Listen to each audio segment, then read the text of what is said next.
Hola, buenas tardes a todos, a todas, a todes. Vamos a empezar la sesión de hoy.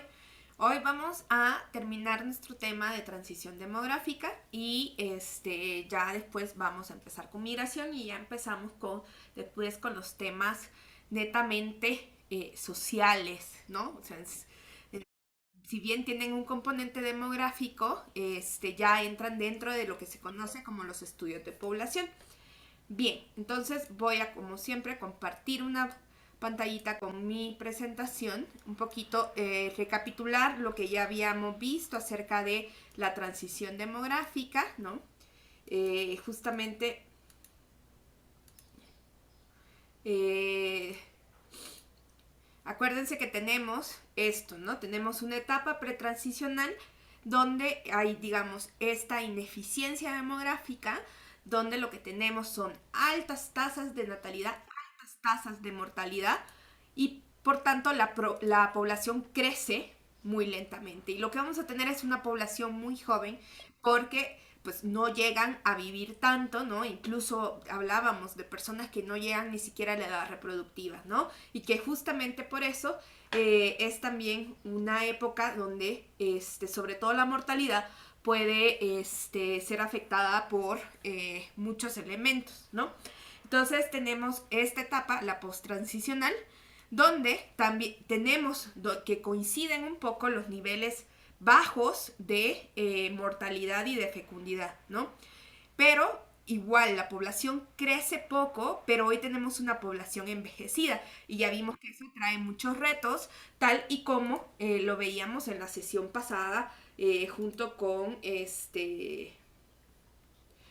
no sé por qué se movió hasta para allá, junto con Abigail, ¿no? Entonces, la transición es este proceso, ¿no? Donde nosotros vamos a ir y la población va creciendo por este desfase en comportamientos entre la tasa de natalidad y la tasa de mortalidad, ¿no? Entonces lo que tenemos es que la tasa de mortalidad, que es esta de aquí abajito, empieza a decrecer. Esta acá, digamos, es esta. Y empieza a decrecer, ¿no? En algunos países, tal como lo vimos en la transición epidemiológica, esto empieza a ocurrir porque lo que tenemos es un proceso que iba pegado con las mejoras en las condiciones de las personas por el desarrollo, pero también vimos que hay un componente médico, ¿no? Que influye en esta baja de la tasa de mortalidad, ¿no? Y, digamos, la tasa de natalidad, pues se tardó, ¿no? En responder, ¿no? Entonces, la tasa de natalidad se mantenía alta para que la población pudiera subsistir, ¿no? Entonces las mujeres tenían muchos hijos, porque, bueno, muchos no llegaban ni siquiera a la edad reproductiva, y entonces, empieza a decaer después, ¿no? Digamos, este proceso de que cae, ¿no? La tasa de natalidad se puede deber a dos procesos, ¿no? Al igual que la mortalidad, pues hay un proceso que tiene que ver con la misma dinámica del desarrollo y el tránsito de una sociedad agraria donde se necesitan muchos brazos para trabajar la tierra a una sociedad basada en lo urbano, ¿no? Entonces hay, por un lado, lo que vamos a conocer. Voy a cambiar de color, porque este no me gusta.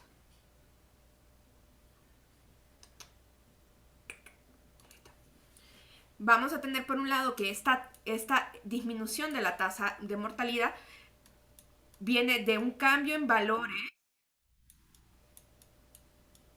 del tránsito de esta sociedad agraria a una sociedad urbana, ¿no? Entonces, en la sociedad urbana ya es una sociedad urbana, industrial, donde ya no la unidad básica es la familia, ¿no? En una sociedad agraria vamos a tener que la familia es, además de una unidad familiar, es una unidad productiva, trabaja la tierra, ¿no? Y entonces esa es una unidad productiva y se necesitan muchos brazos para trabajar. En una sociedad industrial es, digamos, pues el trabajador, el obrero, ¿no? Entonces empieza también a haber como algunos cambios de valores también en términos de la educación de los hijos, ¿no? En una sociedad industrial, la educación de los hijos empieza a cambiar y entonces el costo de los hijos también, ¿no? Y digamos, entonces todos estos procesos pasan, ¿no? Pero digamos, se tardan más que la mortalidad, digamos, no es que las personas se levantaron un día y dijeron, ah, mira, ya no se mueren tantos, entonces todo lo que hemos venido haciendo ancestralmente de tener muchos hijos ya se va, ¿no? Sino que fue un proceso, ¿no? Esto en países que empezaron la transición bastante temprano.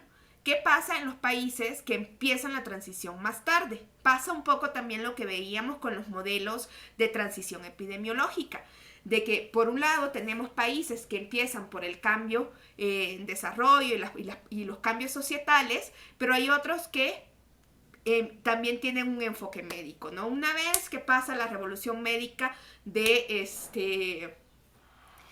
la disminución de la mortalidad por los antibióticos, por las vacunas, por todo esto que empezó, y esto se trasladó a otros países que no necesariamente tenían esos niveles de desarrollo, que digamos, no era que la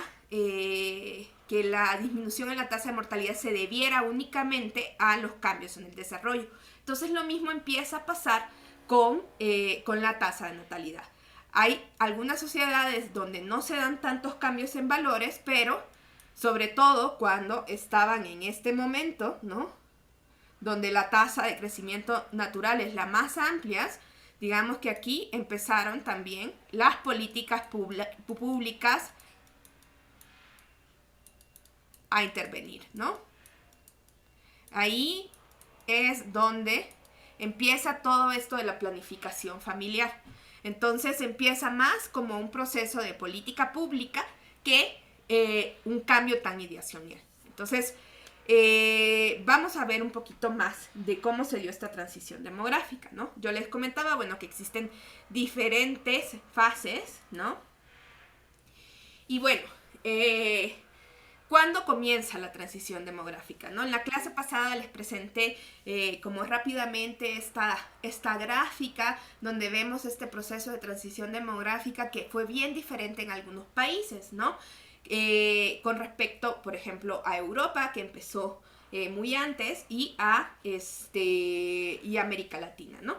El descenso de la mortalidad, por ejemplo, que se empieza a estudiar, que podemos considerar que es atribuible únicamente a los efectos directos del desarrollo económico, es de acuerdo a lo que Omran nos decía de este modelo occidental, ¿no? Entonces si la disminución de la mortalidad empezó antes de 1900, pues ahí todavía no habían surgido los grandes cambios en la medicina.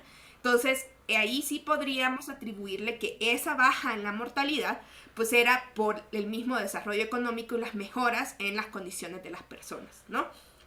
¿Qué es lo que pasaba? Bueno, había una menor exposición a enfermedades, una mayor resistencia física de la población, pero si ya luego de 1900, o sea que a inicios del siglo XX, es atribuible sobre todo a los avances en la tecnología médica y, bueno, mezclado, ¿no? Y empieza la inmunización de las enfermedades infecciosas. En el descenso de la fecundidad, yo les comentaba que este descenso de la fecundidad se calcula que fue en 2 o 3 generaciones, ¿no? O sea, de repente, pues los niños se dejaron de morir y no es que las mujeres hayan cambiado todo su esquema de valores para decir, las parejas, las personas, no es que dijeron, como ya no se me están muriendo los chamacos, hoy ya voy a tener menos hijos, ¿no? Esto fue un proceso que se tardó de 2 a 3 generaciones, ¿no? Y esto tenía que ver con la relación entre la caída de la mortalidad y su supervivencia y los hijos que se tenían, ¿no? Las personas, pues sí, ¿no? De la primera generación, qué felicidad, no se murió ningún hijo, ¿no? Pues la segunda generación, pero todavía tenían esto en la cabeza. Entonces tuvo que pasar varias generaciones para que las personas dijeran, no, bueno, no necesitamos una familia tan grande, ¿no? Porque pues no se están muriendo todos, ¿no? Entonces, ahí eso se tardó, digamos, ese desfase de la natalidad con la mortalidad se tardó unas 2 o 3 generaciones en Europa, que se tiene a veces, creo que el país que se empieza a notar que empieza con este proceso, creo que es de a finales de 1790, a principios de 1800. Eh, pero entonces, bueno, esto ocurrió hace muchos años, pero ¿cómo apareció la teoría, no? En las sociedades, digamos, que fueron analizadas en un principio, ¿no? Acuérdense que estamos revisando los procesos de modernización, la industrialización y la urbanización, pues básicamente eran países europeos, ¿no? Ahí, ¿no? Entonces, digamos que toda esta teoría tiene como este comportamiento y se basa en el estudio de estos países europeos, ¿no? Donde sucedió esto, el descenso de la mortalidad y después el de la natalidad, ¿no? Y esto ocurrió justamente en el momento de la modernización, la industrialización y la urbanización, ¿no? Pero, bueno, hay países donde no necesariamente se evidencia la transición demográfica con los procesos de industrialización, ¿no? Hay países que ni siquiera tuvieron procesos de industrialización, ¿no? Piensen en los procesos truncos de industrialización en países como Centroamérica, donde solo llegamos a llegar a producir productos de consumo como zapatos, la industria del cuero, comida, enlatados, pero nunca creamos tecnología, ¿no? Entonces no podemos hablar de un proceso de industrialización, se llama en Centroamérica, es un proceso de industrialización trunco. Entonces es como de, pues, ¿cómo podemos estudiar esta transición demográfica en países tan diferentes? O piensen en la misma Cuba, ¿no? Que un país que no tiene los procesos de industrialización y de capitalismo como todos los países, pero de alguna manera se ha estudiado mucho la teoría de la transición demográfica en este país, porque además Cuba fue de los países de cómo permitió el aborto y además el mismo proceso de emancipación de las mujeres en los procesos cubanos. Pues ustedes revisan los datos de Cuba y Cuba tiene, Cuba descendió a niveles por debajo de reemplazo, pero desde hace años, ¿no? O sea, es uno de los países con tasas de natalidad muy bajitas. Entonces, aquí ya le empezamos a encontrar grietitas, ¿no? A esta teoría, porque esta teoría, pues, funcionaba muy bien para los países que habían pasado por estos procesos de modernización e industrialización y urbanización, tal y como los habían vivido los países europeos. Entonces, ¿no? Lo que tenemos es que tenemos como dentro de las etapas, tenemos tres espacios, ¿no? El pretransicional, ¿no? Donde hay alta natalidad y alta mortalidad, ¿no? Y eso se traduce en un bajo crecimiento natural, pero como resultado tenemos a poblaciones muy jóvenes con un alto porcentaje de niños, ¿no? Eso es lo que tenemos. La posttransicional, de nuevo, tenemos un equilibrio de bajo crecimiento natural, pero con estructuras de edades envejecidas, ¿no? Entonces, la transición, lo que vamos a tener es ese desfase, ¿no? Y en ese desfase, lo que vamos a tener son altas tasas de crecimiento, ¿no? Y luego lo que tenemos es una disminución porque la natalidad empieza a responder. Y ahí es donde, la explosión demográfica, ¿no? Bien, estos, si ustedes ven, son otros grafiquitos como estos, ¿no? Entonces, ¿no? La pregunta del millón, ¿no? O sea, ¿el desarrollo produce la transición demográfica o la transición demográfica produce el desarrollo, ¿no? Pues no se sabe, ¿no? Puede ser una gran teoría que está basada únicamente en que las dos cosas se dan al mismo tiempo, ¿no? O sea que podría ser una relación espuria, ¿no? Entonces, ¿se acuerdan de estadística, las relaciones espurias? ¿Sí?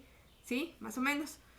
Que, bueno, hay todo un sitio en internet donde ustedes pueden ver las correlaciones espurias, que son eventos que suceden al mismo tiempo y que podemos calcular un alto nivel de correlación, pero que no necesariamente están relacionados. Y hay un sitio que las reúne y es como tipo comer helado y que caiga un rayo, ¿no? Entonces, así como uno dice, no puede ser, ¿no?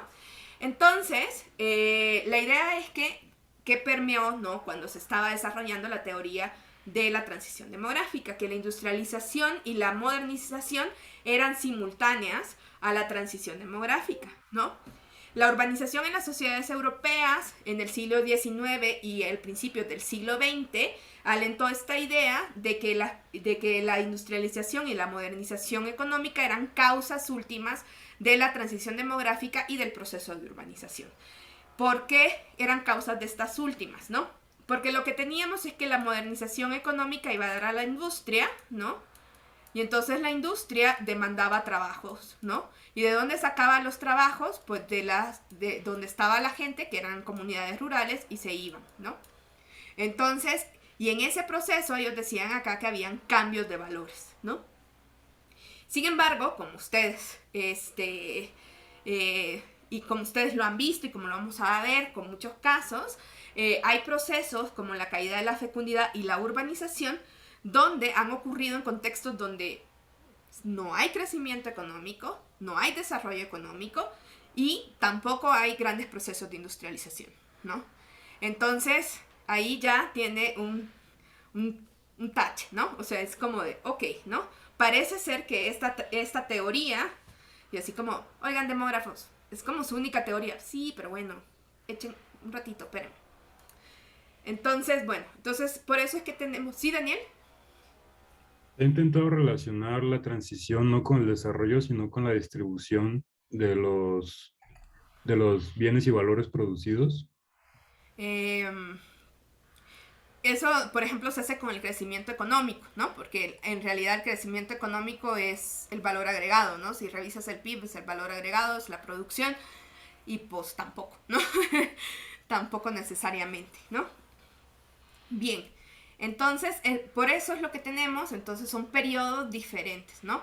Países que pasaron 150 años en transición demográfica porque, digamos, si fue este proceso paulatino donde la mortalidad fue mejorando por estas mejoras en el desarrollo, pasaron 2, 3 generaciones para que se dejaran de tener hijos porque ya no había mortalidad infantil, pero otros países, vámonos, que te llevo las vacunas, ¿no? Vámonos, que te llevo los anticonceptivos, ¿no? Entonces, son, digamos, si bien podemos mostrar que, digamos, en términos quizás de las causalidades y de los elementos que están siendo explicativos de estos procesos, digamos, no queda en términos del desarrollo necesariamente, pero sí lo que podemos ver sí es una regularidad de sociedades que pasan de altos niveles de mortalidad y natalidad a bajos niveles de mortalidad y de natalidad. Bien. Entonces, ¿cómo podemos vincular estos procesos de cambio demográfico y cómo se pueden vincular los procesos demográficos con el desarrollo? Digamos, ¿no? Hay explicaciones de esta relación de la transición demográfica que son solamente de acento económico, ¿no? Lo que van a decir es que es la misma modernización, el desarrollo económico, el que es el gran determinante del cambio demográfico, ¿no? O bien viceversa, ¿no? Que el crecimiento poblacional puede explicar el crecimiento económico, ¿no?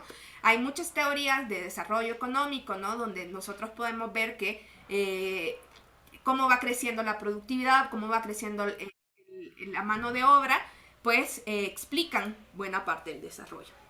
Pero también vamos a tener explicaciones de acento cultural. Y aquí es donde viene que en el tránsito de una sociedad agraria hacia una industrial, pues también cambian los estilos de vida, se da un proceso de occidentalización, sobre todo marcado por el rol que tienen los hijos en la familia, ¿no? La idea es, por ejemplo, en estos cambios culturales, es que antes la sociedad, los hijos estaban al servicio de los padres, ¿no? Los hijos, había una cosa que se llama los flujos generacionales, ¿no? Los hijos eran los que aportaban con su mano de obra en las sociedades agrarias, aportaban al hogar, a la unidad económica. Ay, espérenme, veo que hay algo en el chat. Ahí está, no, que pongan su apellido, dice Iván, por favor. Pero también, cuando se da ya el proceso también cambian los estilos de vida, porque en las sociedades urbanas se da este proceso de occidentalización y entonces pasamos donde se llama la época del niño rey, ¿no? Donde al niño, pues, o sea, hay que educarlo, ¿no? Y entonces hay que educarlo, hay que ponerle un uniforme, hay que mandarlo a la escuela, y entonces ya el flujo intergeneracional cambia. Ya no es de los hijos a los padres, sino de los padres hacia los hijos, ¿no? Y esto quizás ustedes lo pueden ver en las relaciones que quizás tiene su abuela con su madre, ¿no? La lógica de quién le debe a quién, ¿no? Por ejemplo, o sea, pongan a analizarse esas dinámicas familiares, puede estar muy marcado por estos cambios culturales, ¿no? Y luego están las explicaciones de corte difusionista, ¿no? También basadas en la adopción cultural, ¿no? Y entonces dice que no es solamente el nivel de desarrollo, ¿no? Sino que se van a ir difundiendo los ideales de familias más pequeñas, ya sea de forma voluntaria u obligatoria, ¿no?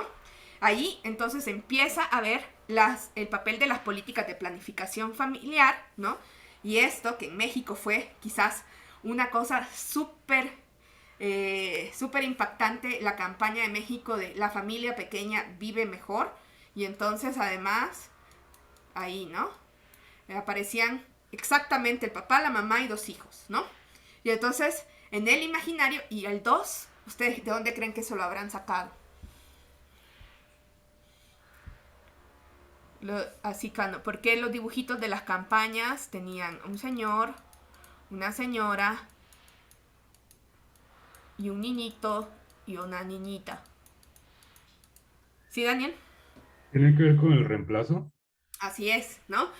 ¿Por qué? Porque pues lo que queríamos era llegar, o sea, la meta durante muchos años era llegar a ese 2.1, que hoy ya nos pasamos, ¿no? La meta, ¿no?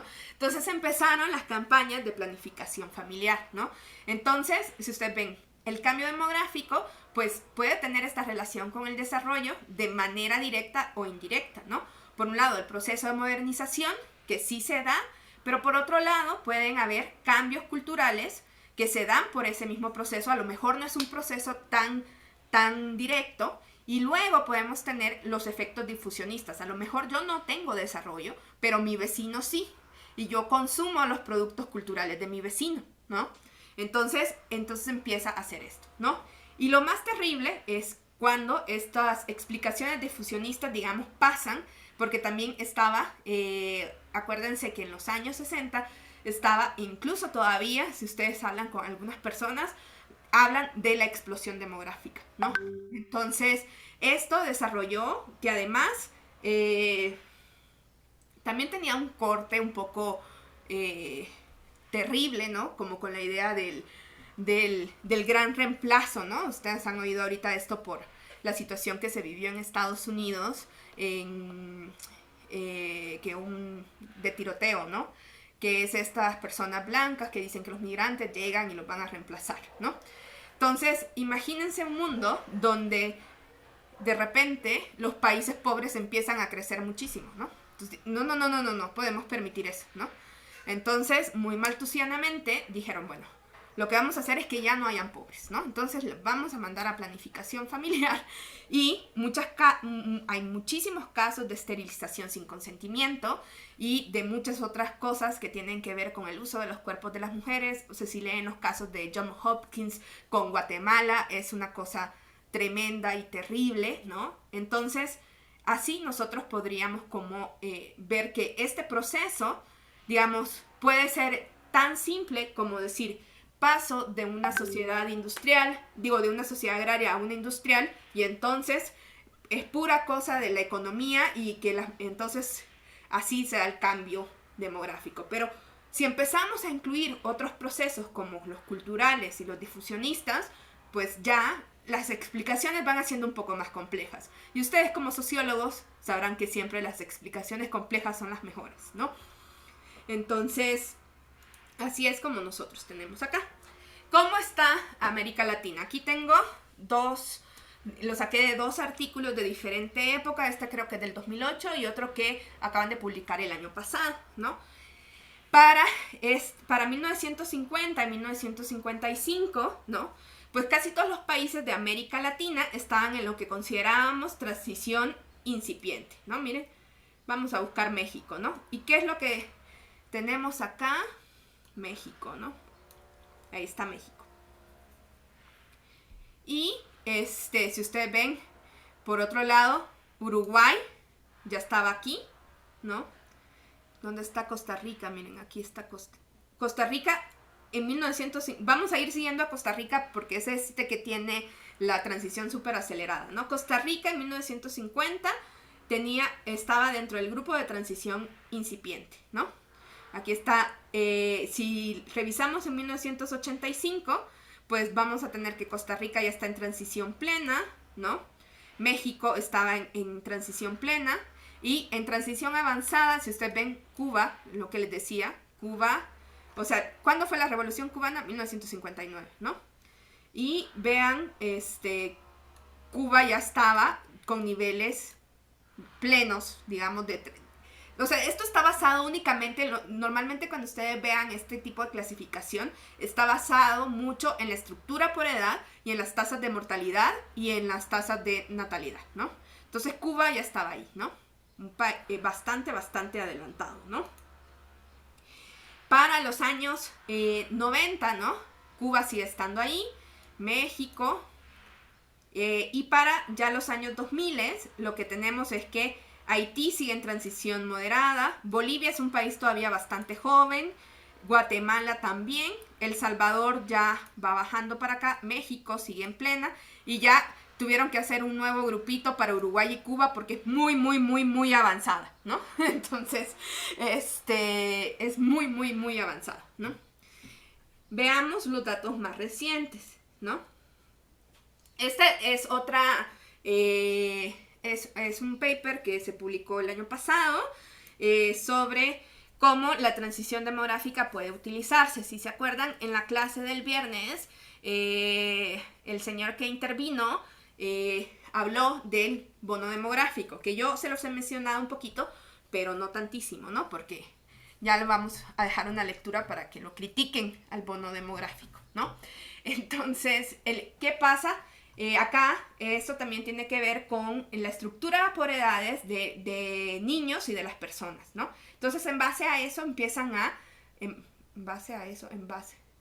con base en eso, porque ustedes son muy intensos con eso, más que en otro país del mundo, con base en, ahí está, empiezan a hacer clasificaciones, ¿no? Entonces, si ustedes ven, México todavía estaba acá, ¿no? En un grupo 2, digamos. Veamos de 2025 al 2100, ¿dónde estaría México? Estaría en esta situación, ¿no? Cerca de cómo estaba Alemania, Austria y Finlandia en los años 80 al 2020, ¿no? Entonces, más o menos, entre el 2025 y el 2100, vamos a alcanzar a estos, ¿no?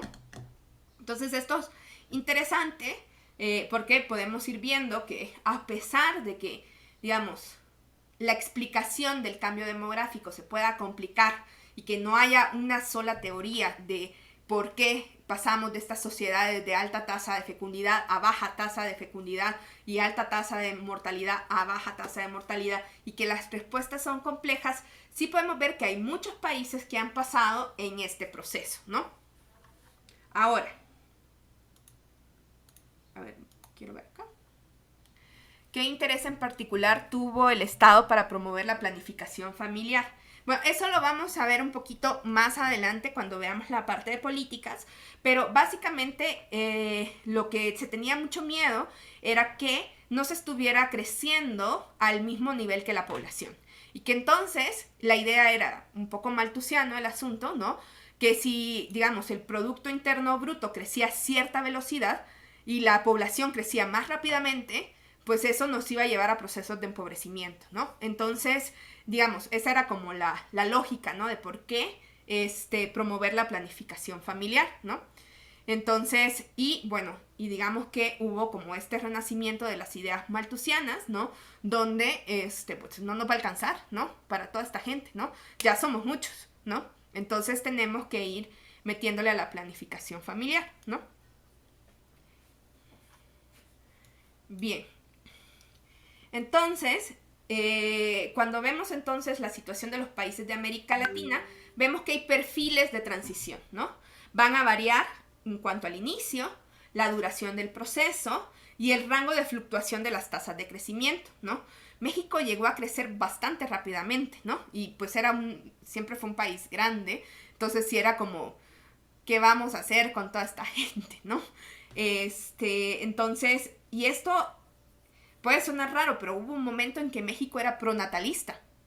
O sea, nosotros tenemos en la cabeza al México de 1970, 1960 con estos programas de planificación familiar. Pero si ustedes agarran su DeLorean y se van a la época de la Revolución, México era, ustedes pueblen este país que no quiero que me quiten otro pedacito de tierra, ¿no? Entonces cambian, ¿no? Cambian también, las políticas de población van cambiando de manera histórica, ¿no? Bien. Entonces, ¿cuáles serían como las críticas principales de la transición demográfica? Por un lado, es que no se explican los mecanismos causales, ¿no? Podríamos estar viendo simplemente dos procesos que suceden al mismo tiempo, ¿no? No hay un proceso, no se ha hecho esta causalidad entre el cambio demográfico y modernización, ¿no? Y sobre todo porque tenemos casos donde no se dio la modernización o la industrialización o el crecimiento económico y sí se dieron los cambios demográficos, ¿no? La otra gran crítica, que es el amigo que no hemos estudiado todavía, las migraciones, ¿no? ¿Cuál es el papel de las migraciones, no? Entonces, en esta teoría no se asume para nada el papel de las migraciones, más allá que este tránsito de sociedades agrarias a rurales, ¿no? Pero no se estudia bien los procesos de migración y cómo estaría impactando esto y si las migraciones podrían tener un rol que pueda equiparar, ¿no? Ustedes imagínense, ¿no? ¿Qué es lo que está pasando en países como en Europa, que están sumamente envejecidos? Pues van a necesitar quien trabaje, ¿no? Porque no todas las personas envejecidas van a poder seguir trabajando. Y pues les cae muy bien la migración. Ahora no les gusta tanto, ¿no? Porque no les llega la migración de los países que ellos quieren, ¿no? Pero es un poco eso, ¿no? O sea, sí podría jugar un rol de equiparación las migraciones, ¿no? Y luego, además, ¿no? Como toda esta visión de estadios, ¿no? Pues incluso hay personas que han estudiado bien cómo se dieron los cambios en Europa. Entonces, incluso dicen que, bueno, mire, es que además de ser una visión que apareció en Europa súper occidental, ¿no? Gente que ha estudiado la familia en Europa también decía, pues mire, los patrones así occidentales nunca fueron tan homogéneos como ustedes piensan, ¿no? La gente ha hecho familia de maneras muy diversas a lo largo de los años y esto es una simplificación como muy fuerte, ¿no? Y luego, el idealismo desarrollista, ¿no? Digamos que no se dice directamente, pero Thornton, que es uno de los críticos más fuertes, esta lectura está por ahí, creo que se la voy a subir porque está buena. Dice que, pues, existe este idealismo desarrollista, digamos, pues está basado en 4 premisas, ¿no? Que la sociedad moderna es buena y alcanzable, o sea, es nuestra meta, ¿no? Vamos a llegar a una sociedad moderna y esa va a ser buena y alcanzable. Y que la familia de esa sociedad moderna, la construcción de la familia es buena y alcanzable, ¿no? Es mejor tener una familia nuclear pequeña, con hijos que van a la escuela, que una familia numerosa, con múltiples vínculos de parentesco.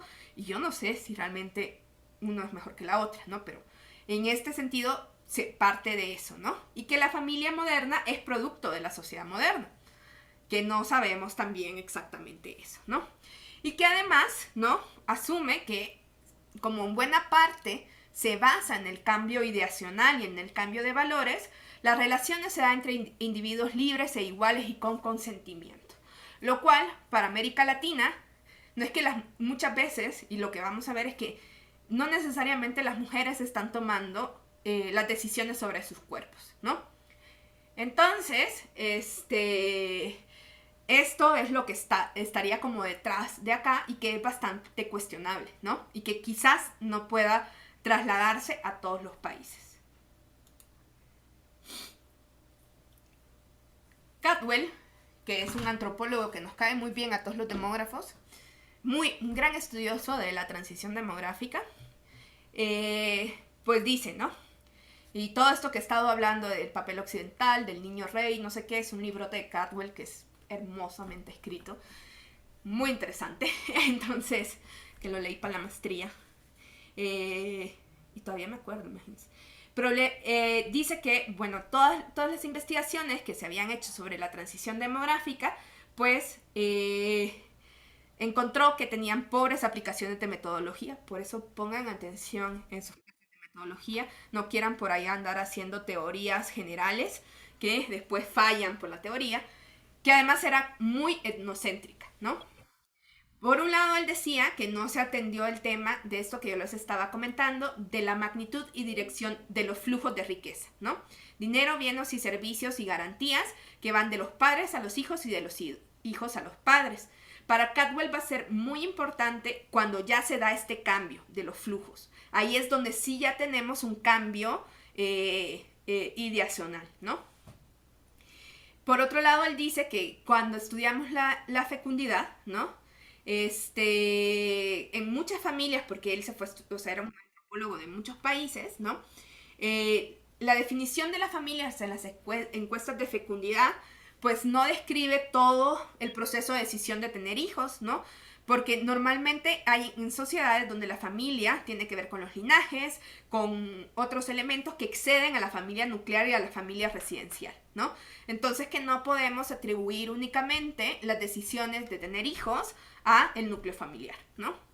Y esto es según lo que él había revisado en muchos otros países. Pero me quería quitar esto aquí, que estoy moviendo mis cosas del Zoom. Y, por tanto, ¿no? Muchas veces no se comprende la naturaleza de la formación familiar en países en desarrollo y que, bueno, como también ya nos decía Thornton, ¿no? Tiene demasiado énfasis en la modernización cuando para él era más importante los cambios ideacionales y las ideas difusionistas, ¿no? Y bueno, esto es un grafiquito de la esperanza de vida en años de algunos países selectos, ¿no? ¿Qué ven ustedes?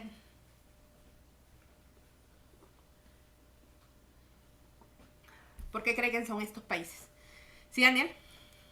Pues la mayoría son países en el continente africano y pues vemos que en los últimos años tienen una explosión en la expectativa de vida, aunque también la tuvieron como en los 80s y los 90s, pero pues creo que lo interesante es que no son países que en el sentido común se piensan como desarrollados, ¿no?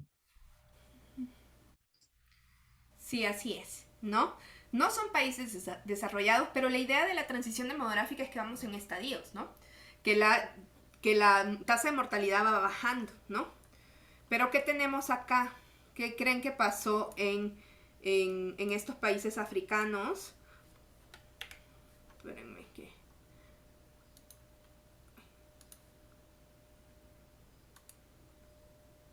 Ahí está. Es que, ahí está. ¿Qué pasó en estos países africanos alrededor de los años 90 para que empezara a bajar la esperanza de vida?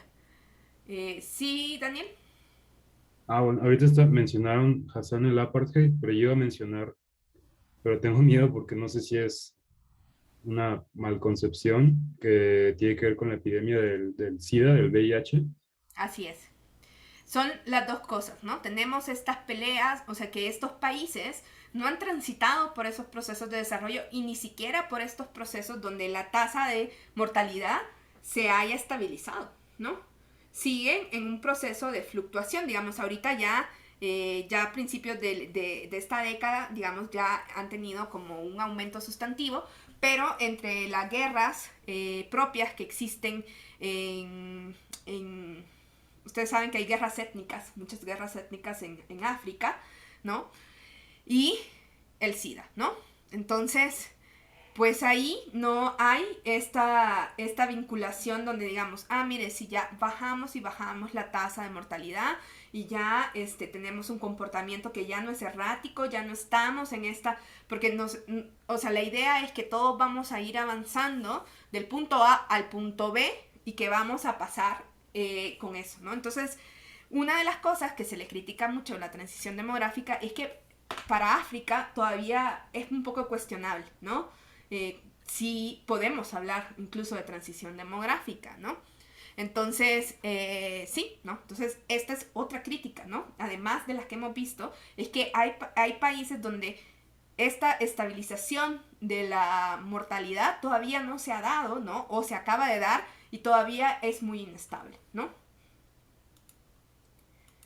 Entonces, más o menos, ¿a dónde estamos hoy? Bueno, hoy 2013, perdón, ¿no?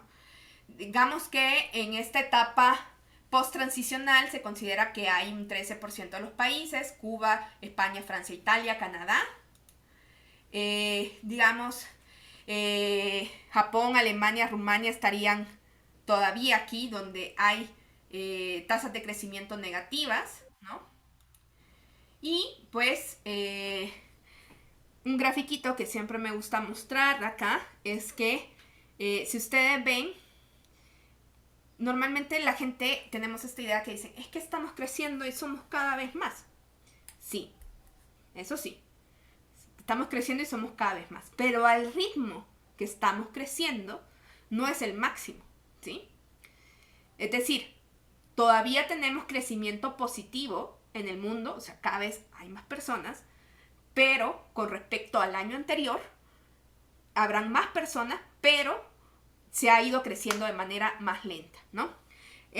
Si vemos al mundo en población total, fue por ahí en 1960, ¿no? Donde justamente empiezan estas políticas de planeación, de planificación familiar. En los años 60 fue que se hicieron como muy importantes, ¿no? Y justamente ahí es donde teníamos así la tasa de crecimiento más acelerada en el mundo, ¿no? Esta de acá es la de la población total, ¿no? ¿Cuál? Esta. Sí, acá. No, esta es África. No, población total, no aquí. Entonces ustedes ven aquí, 1960. Lo mismo era para Asia, ¿no? Y por ahí les voy a pasar, porque no nos va a quedar tiempo de que lo veamos en clase, pero les voy a pasar hay un documental en Amazon que se llama One Child Nation, de China y su política de un niño, ¿no? Entonces está muy bueno ese documental. Entonces, aquí en 1960 empiezan todas estas políticas, ¿no? Pero vean, por ejemplo, África, ¿no?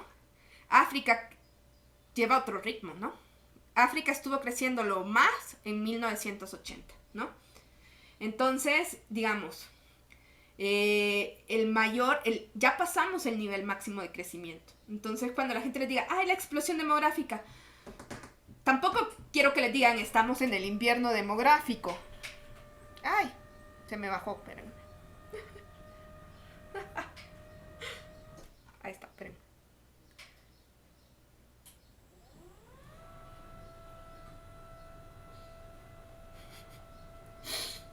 Que tengo un escritorio que se mueve y según yo le había puesto el seguro.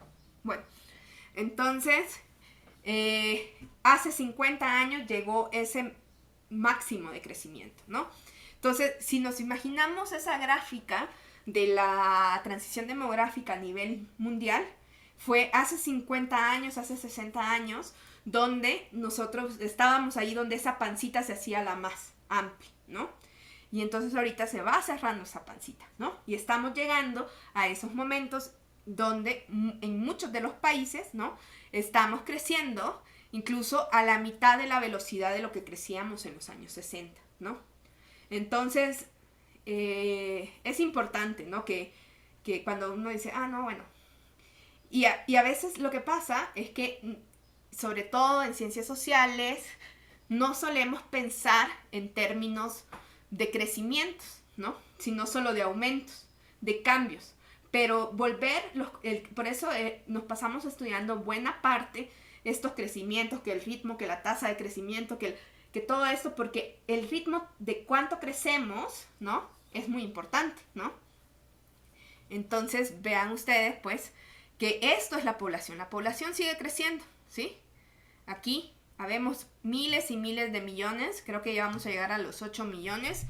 A los 8 miles de millones de personas. Acuérdense que los gringos dicen billones, pero no son los billones para nosotros. Entonces, esto es la población. La población sigue creciendo. Pero el ritmo en el que crece, ¿no? ya cada vez es más lento. Y esto ustedes lo pueden ver porque si el ritmo fuera igual, ustedes podrían lanzar una línea recta, así, ¿no? Pero si ustedes ven, este aquí va creciendo así. La pendiente se va haciendo diferente, ¿no? Entonces, es que si lleváramos una matemática les diría, es que piénsenlo en términos de la primera derivada. Pero bueno, no. Entonces, vamos a continuar, ¿no? ¿Qué pasó en México? Vamos a hablar de México, ¿no? Este viene de la lectura de María Eugenia Zavala, que, bueno, es la gran estudiosa de la transición demográfica en México, tiene muchos escritos, es una profesora que está adscrita ahorita al Centro de Estudios Demográficos y Urbanos del Colegio de México, pero bueno, ella estudió mucho tiempo en Francia, ¿no? Es de la escuela francesa, ¿no? Digamos. Y lo que ella comenta es que para México, para México estaba viendo para la hora del receso. En el caso mexicano, ¿no? La transición demográfica se ha hecho de manera tardía, pero muy veloz, ¿no? Como lo que veíamos en Costa Rica, como lo que veíamos en otros países, ¿no? ¿Y qué es lo que se conjuga que lo hace tardío? Acuérdense que el inicio de la transición siempre empieza con la baja en la mortalidad. Entonces, en México, la disminución de la mortalidad se dio ahí entrado el siglo XX, ¿no? Ya después de la revolución, después de que ya nos ajustamos, después de la revolución de 1910, entonces ya empezó a bajar la mortalidad, ¿no? Y qué otro elemento tiene, qué carácter tiene, es que la reducción de la fecundidad pues estuvo muy centrada en los avances científicos, en la disponibilidad de anticonceptivos y no tanto en cambios ideacionales. Recuerden que hasta la píldora, ¿no? Bueno, se creó aquí en México, ¿no? Entonces, había un avance científico, pero no hubo tanto cambio ideacional. O sea, y esto lo podemos ver porque en lo que nosotros vimos del calendario de la natalidad, que no cambió durante muchos años, ¿no? El calendario no cambió, solo cambió la intensidad, ¿no? Entonces cambia la intensidad, pero no cambia el calendario. Y eso tiene que ver entonces con que no hay tantos cambios ideacionales de cómo hacer familia, de cuándo hacer familia, de las relaciones entre hombres y mujeres, de las relaciones de pareja, porque lo vimos, ¿no? Vimos que la edad a la primera unión era de 21 años y la edad al primer hijo de 21 años, y yo les dije, es que los intervalos protogenésicos son muy cortitos. Si bien no todas las personas que tienen hijos están casadas, pero eso nos da una idea de lo cortito que puede llegar a ser el intervalo protogenésico. Creo que es como de 9 meses, un año. Entonces, no hay ese cambio, ¿no? Entonces, así como en otros países latinoamericanos, ¿no? Que cuestionan per se la teoría de la transición demográfica, estos cambios demográficos se dieron sin tantos cambios en la escolarización, la urbanización y la industrialización, ¿no? Específicamente en México, después de una política de poblamiento postrevolucionaria, que era lo que les contaba y lo que vamos a ver en el siguiente tema con el texto de Víctor, vamos a ver que pues durante la época postrevolucionaria, pues miren, no quiero que me sigan quitando tierras, ¿no? Entonces, ustedes pueblen, ¿no? Ustedes vayan, pueblen y conquisten, ¿no? No sé si a ustedes les llama la atención, les presta curiosidad, cómo es que, o sea, estos grandes, como esta gente que andaba ahí por el mundo poniendo las banderitas, ¿no? Los exploradores poniendo las banderitas en pedazos despoblados y así, diciendo, este territorio es de no sé quién. Pues tiene mucho que ver con eso, ¿no? Y bueno, yo puedo poner la banderita, pero si nadie está poblando ese lugar, pues llega otro y me quita la banderita, ¿no? Entonces van a haber unos grandes procesos a lo largo de un montón de islas y se ponen ahí como a chismosear por ahí por internet de cómo llega la gente nomás por llegar, y bueno, y entonces el país los manda y manda una familia, 3 familias a una isla recóndita nomás para reclamar territorio, ¿no? Entonces piensen que poblar un territorio políticamente, geopolíticamente es muy importante, ¿no? Entonces, en la época, como Catán de la vida real. ¿Quién es Catán? Ah, en Chile. Eso pasó en Chile, dice. Es Aquí, probable. También en perdón. la Patagonia han pasado cosas. ¿Sí? ¿Sí, Hassan? Decía que como Catán es un juego de mesa que precisamente trata de eso. Cada jugador es como una especie de colonizador. Hay una isla y el juego se trata sobre colonizar esa isla y el que tenga más casas y se apropie de más partes del territorio. Así es. Entonces, piensen, ¿no? Piensen en el momento, incluso a principios del siglo XX. O sea, todavía teníamos esta idea que los grandes países tenían grandes ejércitos y eran grandes poblaciones. ¿Ustedes creen que Hitler quería bajar la fecundidad en plena en plena guerra mundial, segunda guerra mundial? No, durante las guerras mundiales, o sea, los poderíos todavía se veían en términos de ejércitos, ¿no? Entonces, tuvimos que llegar a ese momento de los años 60 de alto crecimiento para que la fecundidad se diera, para que la gente pensara que la fecundidad era un problema, ¿no? Porque estaba creciendo muy rápido con respecto a los elementos económicos, ¿no? Entonces, la disminución de la fecundidad se hizo en México, sobre todo a partir de las políticas de población en el año 70, ¿no? Ahí es que empiezan, ¿no? Se dieron algunas cosas antes que vamos a revisar, a revisar cuando se creó CONAPO, cuando un montón de cosas, pero lo que vamos a tener entonces acá es que en México, digamos, no hubo este cambio ideacional, no hubo, sino que hubo una política, digamos, este proceso difusionista, sobre todo, y además difusionista en términos de política de población, y acuérdense también de la esterilización forzada que se dio en muchas comunidades indígenas, ¿no?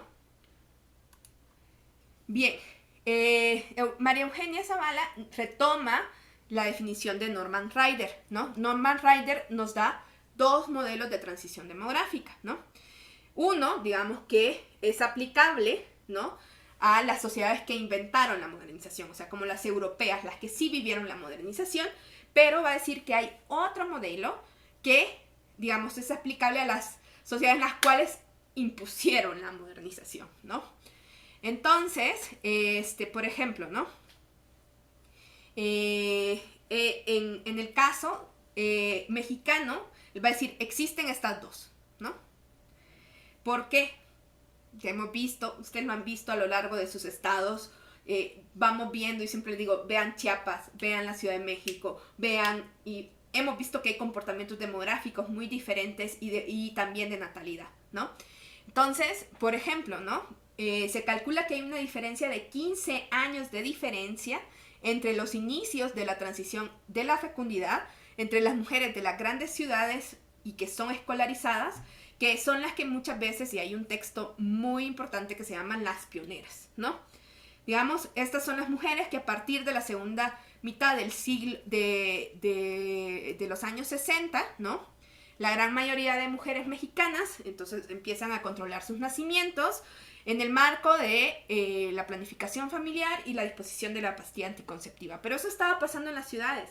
Y entonces, para que una mujer que no vivía en una gran ciudad y no fuera escolarizada, tenía que pasar 15 años, ¿no? ¿Sí? Entonces, digamos, México de los años 80 ya empezábamos a ver mujeres que, digamos, en espacios específicos, urbanos y escolarizados, sí estaban teniendo cambios ideacionales, ¿no? Pero esto no es así para todas, ¿no? Digamos, a pesar de que existen las pioneras, podemos ver estos dos roles donde hay, si bien en algunas sí hay un cambio ideacional y en el otro es por pura política, por pura transformación difusionista, es porque es por las diferencias en el rol social de las mujeres, ¿no? En las zonas urbanas, ¿no?, cuando las mujeres empiezan a escolarizarse y a entrar al mercado de trabajo, ¿no?, también cambia el valor social de los hijos, ¿no? ¿Qué es lo que se va dando, no? Y es esto que también Beck, si ustedes leen los textos de Beck, de Becker, yo siempre ando Becker, no Beck, los hijos van a querer ser de mayor calidad y de menor cantidad, ¿no? Porque le voy a dar su educación, entonces me va a costar más. Entonces este niño le voy a poner su trajecito, se va a ir a la escuela, le plancho el uniforme, y yo invierto mucho más en el niño, ¿no? Y además hay evoluciones en las normas y en las representaciones de género, ¿no? O sea, mal que bien, el México a partir de los 80 se empieza a tener otras visiones. Imagínense una Gloria Trevi en los años 60, pues no era posible, ¿no? Y luego tenemos el segundo modelo, que digamos que está en las zonas más pobres del país, donde hay mujeres menos educadas, donde no cambian tanto los modelos familiares tradicionales y siguen existiendo muchas desigualdades sociales y de género, ¿no? El programa de planificación familiar se implementó en México a partir del 77, ¿no? Y la idea era difundir los métodos modernos de anticoncepción, es decir, la pastilla, el dispositivo intrauterino, en los grupos sociales que no habían cambiado tan masivamente sus comportamientos reproductivos, ¿no? Es decir, o sea, la idea era llegar a estas zonas pobres, rurales, donde pues, no sabían, es como, usted tiene que tener menos hijos, ¿cómo? ¿Por qué? ¿No? Entonces, ahí fue donde, digamos, tuvo mucho más impacto. Las otras mujeres seguramente lo andaban ya buscando, ¿no? Porque habían sido expuestas a otros estilos de vida, por los medios de comunicación. Híjole, yo creo que hasta en la... Ustedes no sé si han visto que hay toda una cosa de cómo en los medios de comunicación se difunden políticas y también se hacen políticas, por ejemplo... Échense ahí una sentada a ver un día La Rosa de Guadalupe y van a encontrar cosas interesantes. Entonces piensen en las telenovelas, ¿no? Las telenovelas, todo eso empezó, todo esto a crear esta idea de la familia pequeña vive mejor, ¿no? Entonces, digamos, lo que tenemos es que hay políticas de población y programas de planificación familiar que dieron mucho acceso a los métodos modernos de anticoncepción, ¿no? Y retoma también que hubo cambios legislativos que acompañaron algunos elementos, ¿no? No cambios legislativos como los que estamos viendo ahorita con la marea verde, ¿no? De el aborto inducido, pero sí, ¿no? Piensen, es que es bien difícil imaginarse en una época donde si te divorciabas, o sea, no te podías divorciar, ¿no? Donde no podías decidir, donde si ibas al médico, tenías que ir con tu marido. Entonces, piensen que todas esas cosas sí tuvieron que cambiar un poco para que se dieran estas políticas de población, ¿no? Y luego,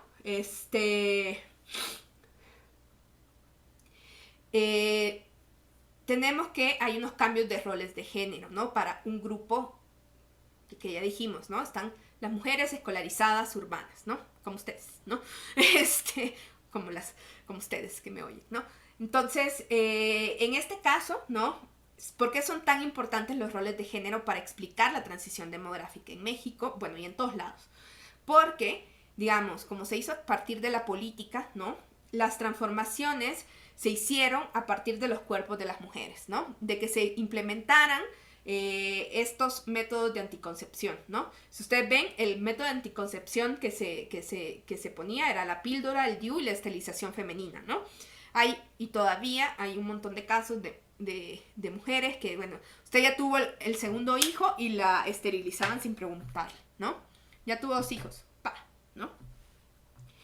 Y lo que vamos a ver es un aumento en la participación femenina en la actividad económica, ¿no? ¿Y cómo se da esto? Bueno, también se dio de la mano de una política de escolarización, ¿no? Entonces, si los niños pasan más tiempo en la escuela, ¿no? Las mujeres pueden tener más chance de trabajar, ¿no? Antes, imaginémonos un México donde la gente solo iba hasta la primaria, ¿no? Luego se fue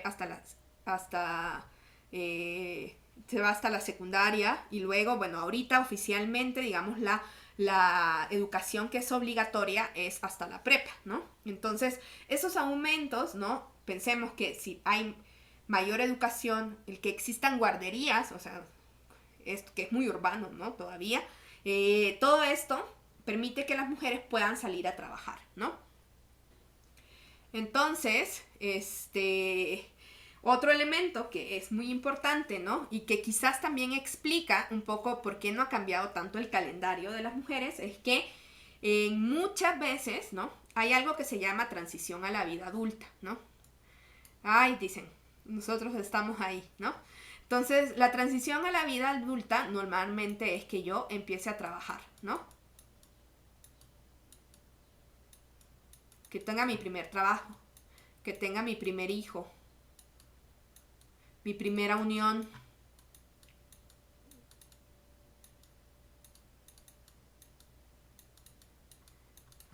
Y la emancipación del hogar paterno. Digamos que esos son los tránsitos a la vida adulta. Y en el caso de las mujeres durante mucho tiempo, pues, digamos, hay como calendarios, ¿no? De cómo se dan estas transiciones. Se dan en tiempos a veces muy parecidos y en ciertos órdenes. Y eso es una parte que se estudia en demografía muy interesante, que se estudia con el curso de vida, ¿no? Pero pensemos en las mujeres. Casi siempre para las mujeres, ¿no? Durante muchos años, digamos que con lo que ellas empiezan su tránsito a la vida adulta es la primera unión. Los hombres tienen primero un trabajo, ¿no? Pero las mujeres, para las mujeres era más importante la primera unión. Entonces, por eso mismo, las mujeres no cambiaron tanto su calendario, ¿no? Porque no querían quedarse atrás en esta parte de ser adultas, ¿no? Entonces, digamos que durante mucho tiempo, o sea, digamos, si bien baja la intensidad, no cambia tanto el calendario, ¿no? Y esto explica esto que nosotros veíamos en las clases pasadas, por qué tenemos esta fecundidad tan temprana en las mujeres, ¿no? Porque es probable, ¿no? Que la primera transición a la vida adulta, y también salir de la escuela es otra, salir de la escuela.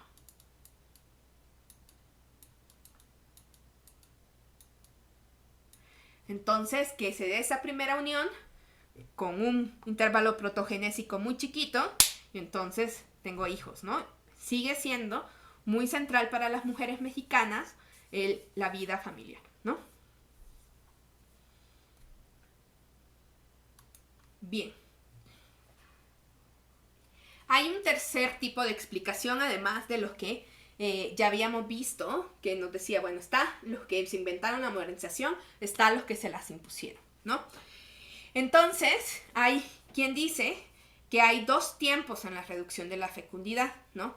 Entonces, en un primer tiempo, digamos, lo que vamos a tener es que hay una baja en la fecundidad, que es cuando las personas se dan cuenta, ay, no necesito tener una familia tan numerosa, ¿no? Y lo que vamos a tener entonces es que no cambia el calendario y lo que vamos a tener es que simplemente hay una baja en la intensidad. Las mujeres tienen menos hijos, pero los siguen teniendo muy jóvenes. Pero hay otro proceso, que es el que no se ha dado en México todavía, ¿no? Que hay un retraso de los nacimientos y hay un envejecimiento del calendario de la fecundidad, ¿sí?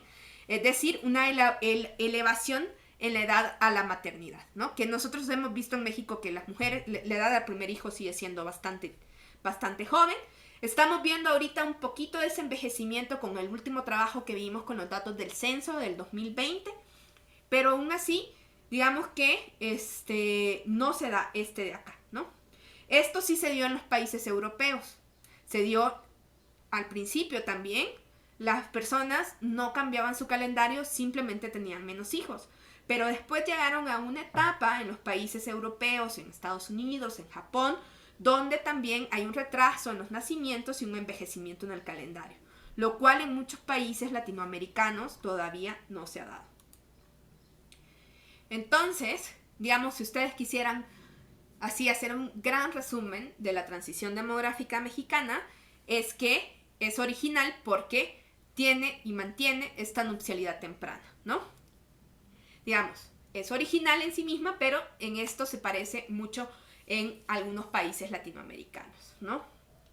Lo que vamos a ver es que hay grandes diferencias con los países europeos y magrebinos, a pesar de tener niveles, o sea, si nosotros comparamos las tasas globales de fecundidad, no vemos estas diferencias a veces con algunos países europeos. Vean la Ciudad de México, que estamos al 1.4, ¿no? De la tasa global de fecundidad. O sea, podemos tener niveles comparables, pero vamos a ver estas diferencias en la fecundidad si nos metemos al calendario, ¿no? Y cada país va a tener su transición demográfica única.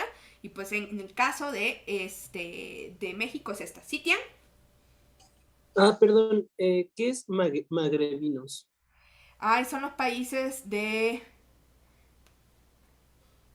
Espérenme, para no equivocarme.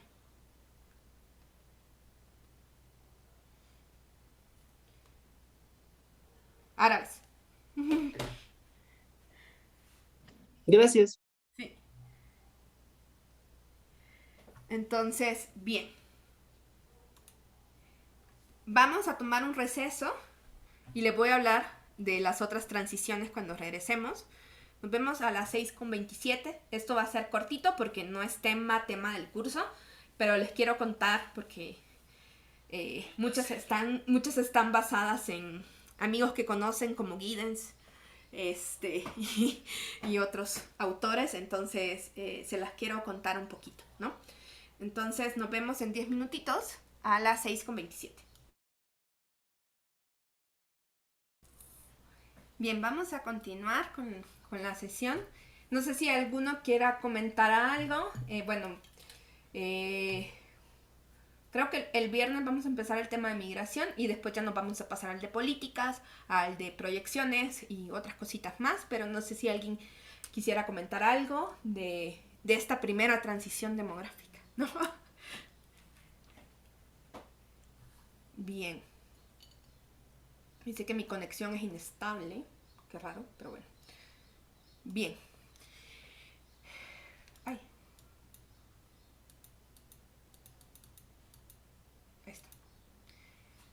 Entonces, bueno, como en Europa ya estaban tan adelantados, ya habían pasado por la transición demográfica, empezaron a estudiar nuevos cambios demográficos, ¿no? No se habla en sí de una segunda transición, porque la idea es como hay algo después de la transición demográfica.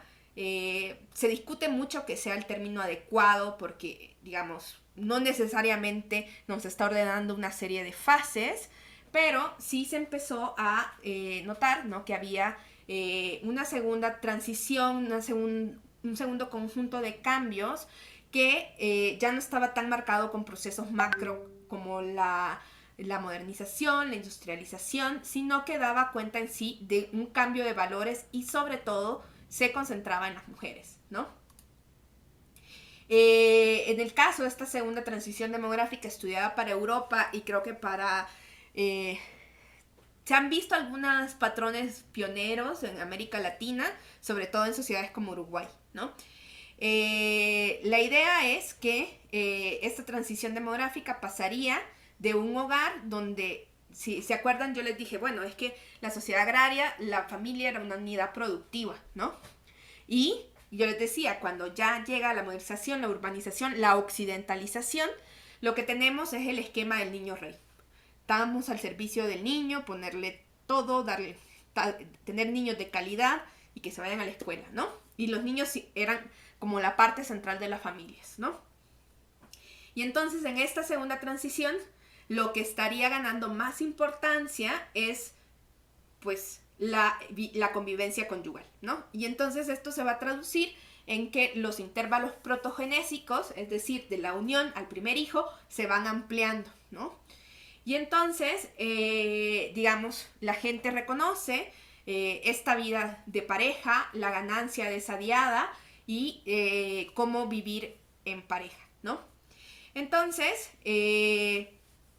digamos, ¿por qué es tan importante esta segunda transición demográfica para los demógrafos y para los estudios en sí? Es que cuestiona de nuevo las estabilidades de las poblaciones y hay de nuevo un reconocimiento en que hay cambios ideacionales de valores en las personas, ¿no? La demografía no se da así por así, sino que se da por personas que toman decisiones, que tienen valores y tienen ideas y cultura, ¿no?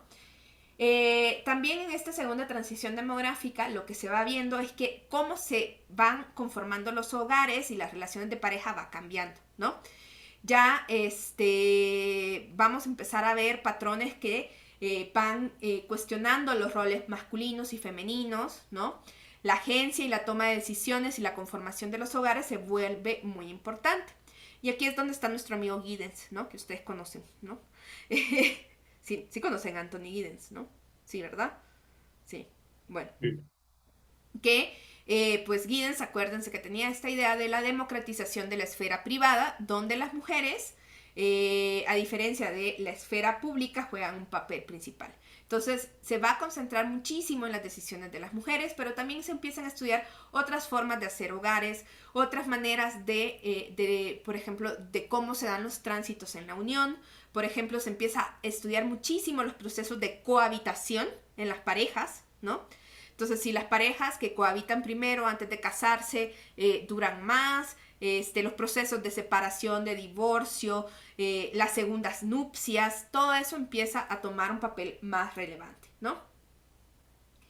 Esta información es bastante europea, ¿no? Entonces, pueden encontrar, les digo, solo quizás para Uruguay se han empezado a ver un poquito de esos cambios, ¿no?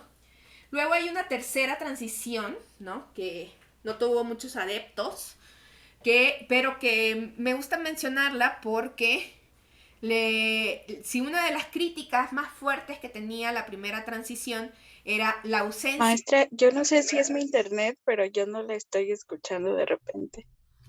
Ah, ¿me escuchan? Sí, yo tampoco. A ver, ¿crees que...? Quiero ver, espérame. Sí, te estás cortando mucho. Voy a ver si puedo mejorar esto. No, pero si estoy con el cable. Chance con la cámara apagada, no sé si funciona. Bueno, voy a ver.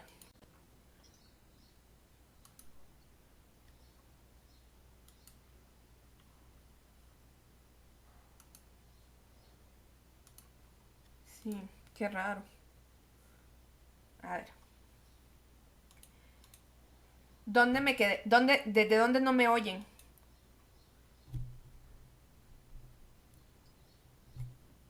Yo me quedé en que íbamos a hablar de esta tercera transición y que era algo muy europeo. No, la segunda transición es muy europea y se han hecho algunos estudios en Uruguay, ¿no?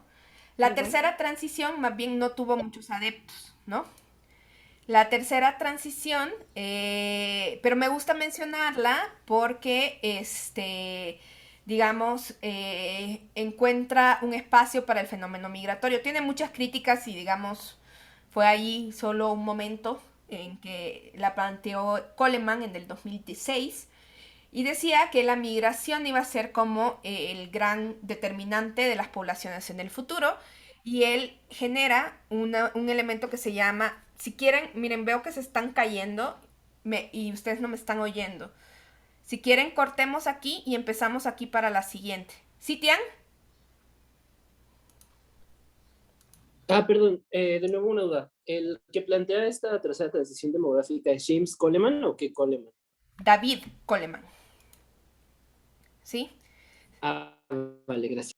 Sí, yo creo que si quieren, porque solo me falta la tercera y luego ya empezaríamos la migración. Entonces podemos cortar acá y seguir el viernes porque si no me están oyendo, pues no vale mucho la pena. ¿Sí? Entonces, nos vemos el viernes, chicos. Bye. Por ahí les voy a dejar un par de Gracias. preguntitas sobre la transición. Así muy cortitas para ver si... Ok. Listo. Bye. Gracias. Gracias. Bye. Gracias. Profesora.